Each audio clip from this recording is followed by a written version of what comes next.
The Hearts of Gold podcast is brought to you by the Grow and Share Network, produced by Off the Walter Media. Welcome to Hearts of Gold. Today we have Aanya with us. Hi, Aanya. Hi, everyone. Can you tell us about your Girl Scout Gold Award project? So right now I'm a rising sophomore in college, and I completed my Gold Award project when I was in high school. So it was called Sharing the Joys of Cultural Diversity, and there were mainly two big parts of it. The first part is where I went to a local school, and I worked with many different children in the community to help share the importance of cultural diversity, to share my own story with my culture, just so that they could have a collaborative discussion space where they could talk about culture freely and learn more about themselves and their peers. And the second part was where I created a children's book, which went more in depth into my own cultural story as an immigrant from India. So I just described my journey with my culture and accepting who I was and how I connected with others through that story. So those are kind of the two big parts of my Gold Award project. Clearly, this was a personal connection for you. Can you tell us about what drew you to this topic for your Gold Award project? Yes, it was something that was very important to me. It was a topic that I was deeply passionate about. As I mentioned before, I'm an immigrant from India. So when I first moved to the USA, I did not really accept who I was and my cultural identity. For example, when I went to school, I was scared to eat my Indian food in front of my friends. I sometimes didn't sit next to any of my friends at all just because I didn't want them to see what I was eating, because I thought it was different and I thought that it wouldn't be accepted by other people. Or another thing is that there is a cultural dance called Bharatanatyam, and I loved it, but it was something that I didn't like to show in front of people who didn't share the same culture as me, just because I didn't want them to know about it. I didn't think that it was something that they would accept, and something honestly that I didn't accept either, because I was scared about being in a place where there were so many different cultures, so many different thoughts and points of views, and I didn't think that mine was something that I wanted to share. And throughout time, though, I met people that made me feel comfortable with my culture, made me feel comfortable with my cultural food, my cultural dances, and made me more comfortable with myself. And throughout that journey where I started to accept more of my culture and accept my roots, I started to understand how important it was to just embrace our cultures. And I also noticed that this is a really big problem with so many different people, whether it's kids or adults. And I just wanted to center my Gold Award project on this idea of cultural diversity and accepting where you come from, what your background is. So I focused my project specifically on children in my community. So I noticed, first of all, I have a little sister, and I saw that she went through a lot of the same struggles that I did. She also was scared to eat her Indian food in front of her friends or bring people home to play at her house just because she didn't want other people just to know that part of her. And this is a problem with so many different students. So I decided to center my Gold Award project based on all of this. And it was something that was really important to me, and I wanted to help improve it in my community, which was how this all came to be. And the second part was your book. Can you tell us about your book that you created? That part of my project went more into my specific story. At least when I was struggling with my identity, I didn't feel that other people were going through similar struggles. I thought that I was alone in my own cultural journey and embracing my identity.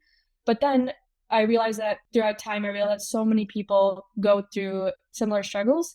So I wanted to create the book to help share my story in hopes that other people who would read it would also feel supported, that of course, while all of our struggles are different, while they might arise in different ways, they all also share so many different similarities. And I just wanted other students and kids to know that they have at least one other person who can resonate with them, who understand them. So I decided to focus my book more on my story. It was called Samosas with Saanvi, and it's basically a story about this girl who moved to Wisconsin from India, which is the state that I lived in. And I basically shared different anecdotes with, for example, the food example that I talked about, or a cultural dress, or just telling people where I was from, that I was from India. And I showed the struggles that Saanvi went through and how she came to meet people that also had so many different cultural differences. And she noticed that diversity is with everyone, that everyone has their own unique cultures and their own unique thoughts and ways of living. So that was kind of a journey that I hoped that reflected my own story, that other people could see some part of their own journey in it and know that they aren't alone. Can you share part of your outreach when you were sharing your book and some of the other activities that you did and how the audience reacted and maybe some of that feedback? That part of it, the outreach, was actually one of my biggest challenges in my Golden War, just because writing a book is really difficult process, something that I didn't fully think about when I was planning my project. I think from the beginning to the outreach part of making a book, I think there were so many different challenges. First of all, writing the book itself, finding a way to get illustrations, publishing it, and then the outreach part, to which the project only reaches full impact if I can actually get students to be able to read it, be able to access it. So I would definitely say that it was difficult at first, especially because I didn't really know the right ways to promote it, or whether I should use social media, whether I should go in my community and find a way to promote it. And I would say what helped me here was making sure that I didn't try to do it all alone, that I knew that I had my community support. For example, my community's public library, they were so helpful in helping me with the outreach of the book. They planned an event where I could share my book with different community members, students, their parents. And I think that was something that helped me feel more confident about sharing my book and reading it in public, especially because even though I've grown a lot from when I first started, when I first came to America, I think that there's still part of me that is a little scared at times to share my culture, to share that vulnerable part of me. So I think that opportunity really helped me gain more confidence to start sharing that story with my community. And then also my other part of the project that I mentioned when I went to the school in my area to share with students, I think that was also a really great way to get outreach for the book and make sure that people were able to access it and hear the story. I think that the students there really were resonating with my story, and they also were able to discuss it with their peers and see how they could relate or see their own struggles in the story. So I think those were some of the different ways that I helped get more outreach for my book. And I really think that community support was so important and really helped get that story across. And even now, 2 years after the project is done, I'm still so happy with how my family, my friends, and different parts of the community still really appreciate my book and my story and still want to share it and read it. And I think that it's so important that I'm not on this journey alone, and that I can help inspire others to also share their own stories and see themselves or see a part of themselves in my own. Who was on your team and how did they help you? The biggest supporter that I had on my team was my project advisor, Miss Emily Burnt. She was the teacher at the school who really helped me get the plan in action. And I haven't talked too much yet about that other part of my Golden Road project, which is where I went to the school to help students communicate more with each other about these issues, help learn more about other cultures, help learn more about their own culture.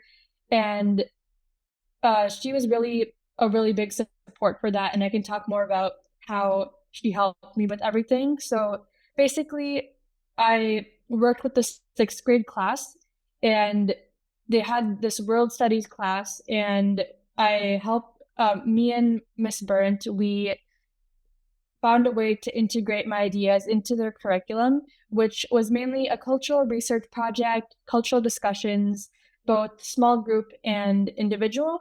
So I went into all these different classes, and first I helped lead different presentations about different cultures, about researching cultures, about why it's so important to do all this. And then that helped spark full class discussion. And also another part of it was individual discussion where I met with students individually, and I just asked them to talk more about maybe their cultural story if they're comfortable, or why they think culture is important. So I led these discussions, and then I also had this part of the project which helped them actually go on a research project and work with their peers to research a specific culture and then share it with the rest of the class. And in this way, they can also meet the school's requirements for the research part of their curriculum, as well as learn more about different cultures through their own research, as well as hearing it from other students. So that was basically what that part of the project was all about. And then in the end, I had individual discussions again, where I could kind of see the growth in the mindset. So I really thought that I could see a difference in the way that they thought about culture. I know, for example, some things that I still remember to this day that students have told me are, for example, when a student told me that one of her friends wears a hijab to school every day, and before she didn't really know what that meant and why she wore that, but then now through research, through classroom discussions with her peers, she understands more about the cultural significance of a hijab and why her friend wears that, and she was able to understand her culture more. And I remember another thing that a student told me was that she didn't know about her culture before, and she didn't really care about knowing about it. But then after she learned more about the importance and she was able to research more into it, she now wants to go ask her parents more questions about her culture to learn more about her ancestors and her background. And I just think that is so important. And it was something that made me really happy and really proud of how all the students were impacted by the project. All of this wouldn't have been possible without Miss Burnt, who really was so eager to help me bring my ideas into the project. So she definitely was my number one supporter. And otherwise, as I mentioned before, my community, such as the library, the school, and my Girl Scout team, all of them helped so much in the project, especially with the book part of it. Another thing that really helped with the outreach, for example, was another Girl Scout troop who invited me to read my book to the Girl Scouts, which was also really important, something that I really enjoyed, especially because these Girl Scouts may one day go on to have their own gold award or do something else with Girl Scouts that can have an impact on their community. And I think that was both important in helping them understand the importance of cultural diversity, but also help them maybe feel inspired to do their own gold award or do something that they're passionate about in the future as well to help their community. What was your biggest challenge during your project and how did you overcome it? As I mentioned before, the outreach part of it was very difficult, but I could talk more about the publishing process and coming up with the ideas, which is also super difficult.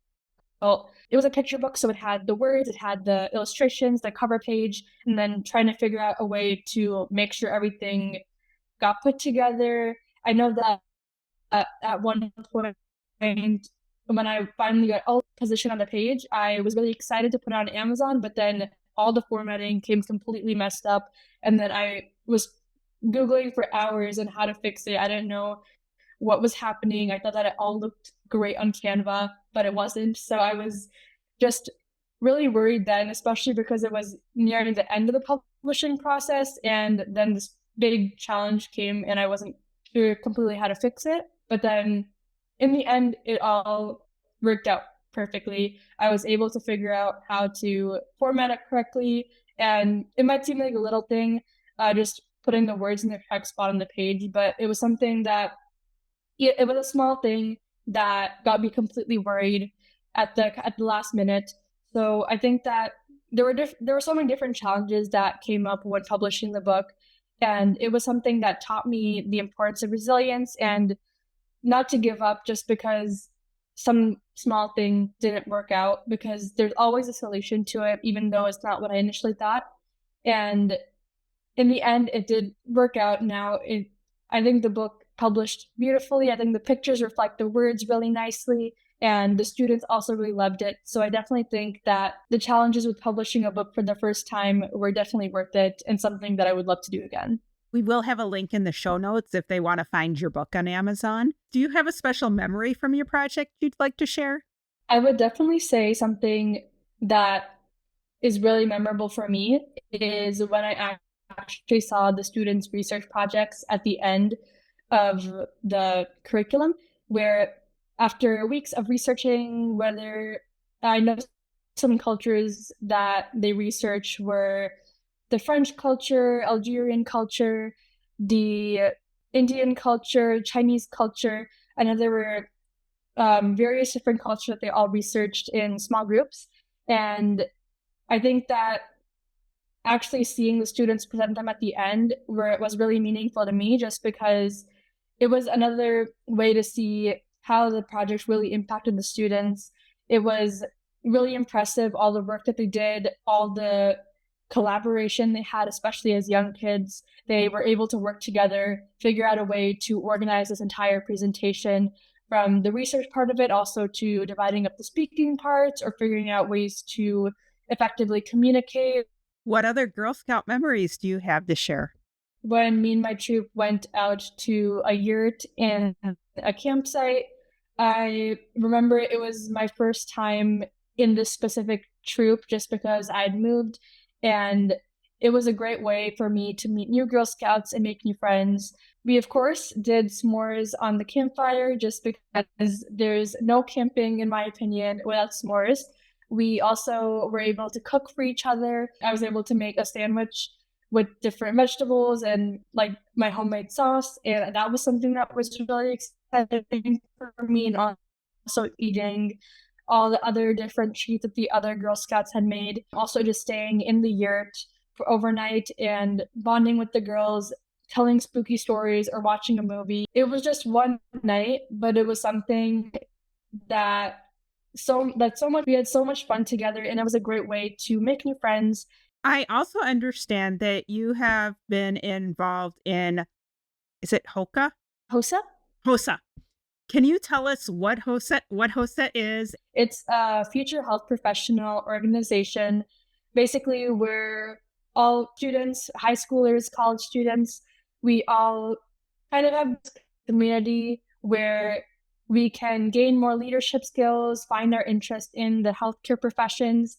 I know for me, I learned more about, for example, veterinary science or pediatrics or surgery. And I know that I was able to learn so much about different healthcare professions, learn more about what I was specifically interested in. And I think the most important part was finding a community through HOSA and developing my leadership skills, because before starting HOSA, I was shy. I didn't really like to public speak as much, but joining HOSA really helped me find that community of people who both had similar interests in me, especially career-wise, but also were so different from me in other ways, such as what school they came from, what part of Wisconsin they were in, what part of the United States or the world that they were in. And especially going to different conferences, we had, for example, the State Leadership Conference or internationals, and just meeting so many different people with different interests in the healthcare field or interests in leadership was something that really helped me find that community. And it also inspired me to really pursue a career in medicine. Now that I'm in college, I'm on the pre-med track, and I know that HOSA definitely shaped my interest in pursuing medicine.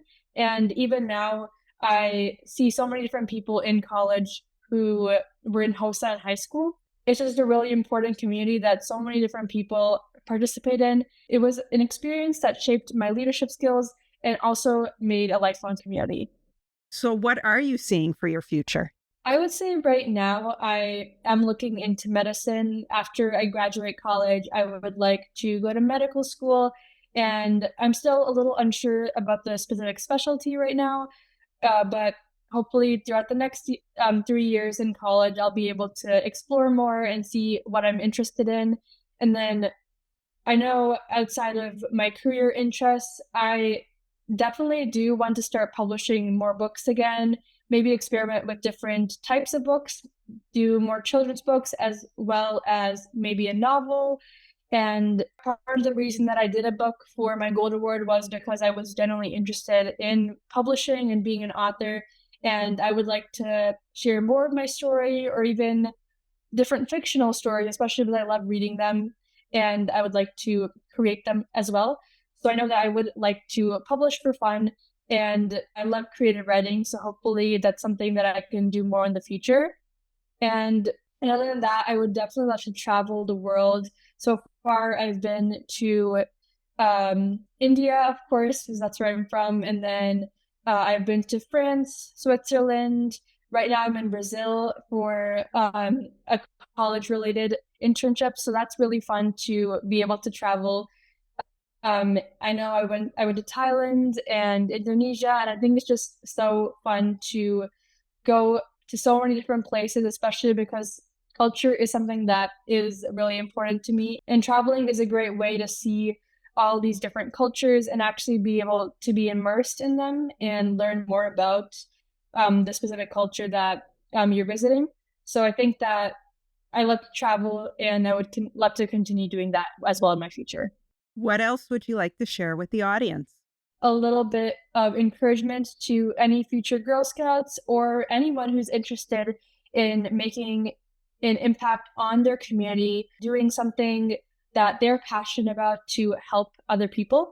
And I would say the biggest thing for me is when I started my Gold Award, I was actually really scared. I didn't think that it was possible or that I was shooting too high because, first of all, publishing a book was something that I've never done before. So I was scared for that aspect of it, as well as going and talking to many different students and kids in my community. I didn't know whether I had that confidence or that public speaking ability to be able to do that, especially with something that was a little bit especially with something that was a little bit scary for me to share with my cultural identity and my story.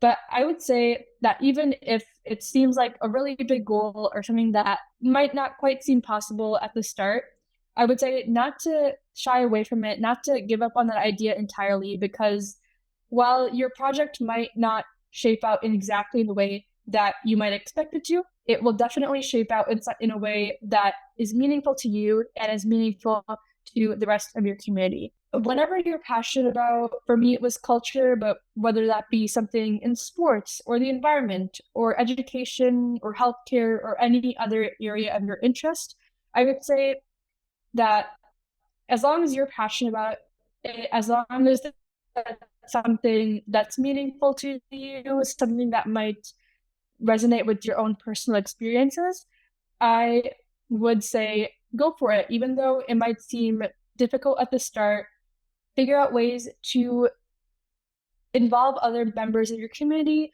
Make sure that you don't think that you're in this all alone. There are definitely people who are passionate about the same issue that you are, or might resonate with the same goals that you have.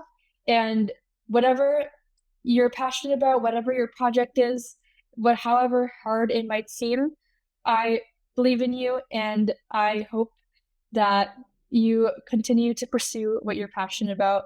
And anything is possible as long as you put your mind to it and are passionate about it. Well, thanks for joining us today. Make sure to click follow or subscribe so you always know when new episodes are released. Power your passion and conquer your challenges. Thank you for listening. If you'd like to be on the show to share your story of how you earned your Gold Award, reach out and send an email to growandsshare@outlook.com. Be sure to catch up on our previous shows on any of your favorite podcasting platforms, as well as view the full video versions at youtube.com/Cheryl M. Robinson. Thanks again for listening, and we'll see you next time.